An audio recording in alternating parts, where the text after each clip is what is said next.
Regina Sidabuta, kemudian tim ke-31292, Natasha Acara dengan tim ke-3129353, dan namanya isi 23129230. Oke, di sini kami akan bisa menjelaskan tentang informasi umum dari modul kami yang nama penyusunnya kelompok 5. Kemudian nama institusinya yaitu SD Negeri 1 Padang. Kemudian mata pelajaran Bahasa Indonesia, materi pokok teks narasi, tahun kelulusan 2005, jenjang sekolah atau fasenya SD fase B.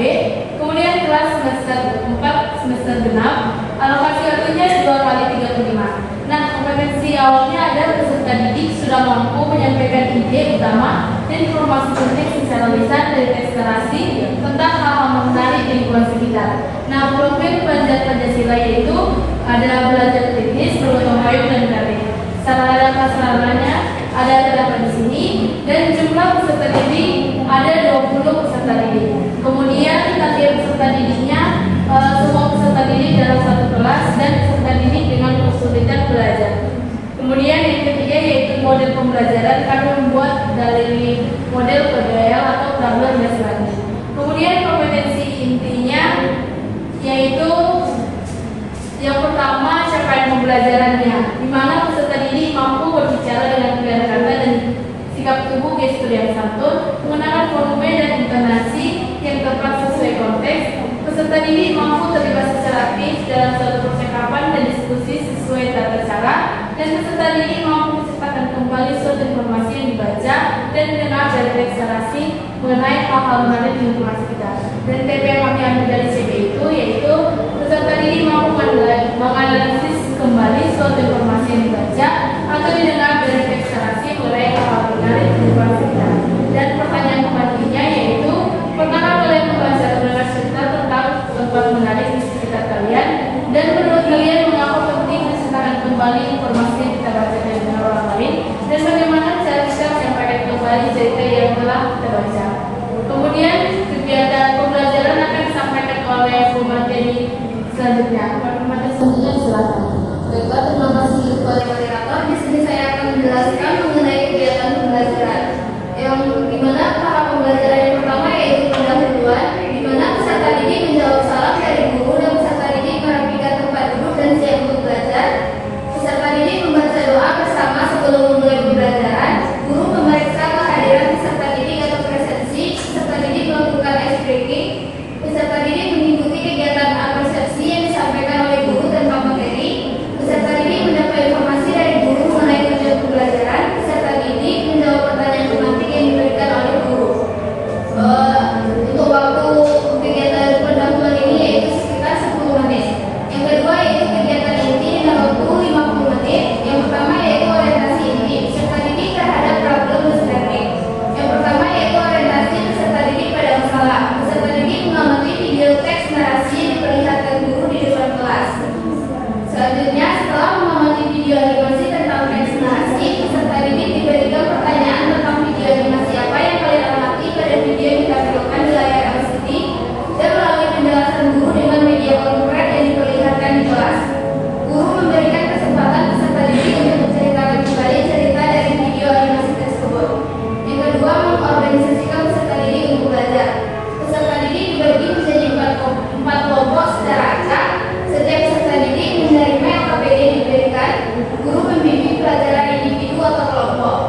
Selanjutnya, kita masuk kepada asesmen dan penilaian.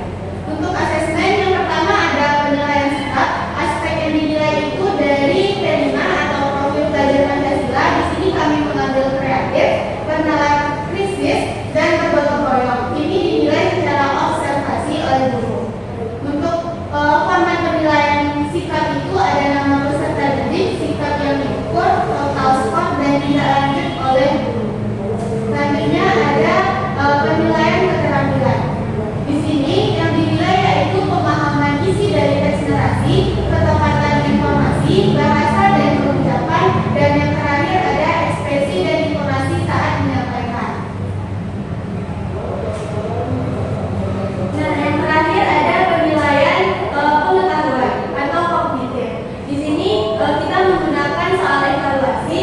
Nah, untuk soal evaluasi ini kami memberikan isi-isi soal evaluasi, yaitu ada 5 isi-isi. Soalnya itu berupa objektif. Untuk level kognitifnya ada dari C1 hingga C5. Ini ada lembar soal evaluasi, ada 10 soal sesuai dengan kisi-kisi yang telah diberikan oleh kita. Ada kunci jawaban dari lembar evaluasi, dan yang selanjutnya ada rubrik penilaian dari penilaian pengetahuan. Dan selanjutnya ada glosarium, dan yang terakhir ada daftar pustaka. Sekian yang dapat saya sampaikan. Saya kembalikan kepada moderator. Oke, baik, terima kasih materi.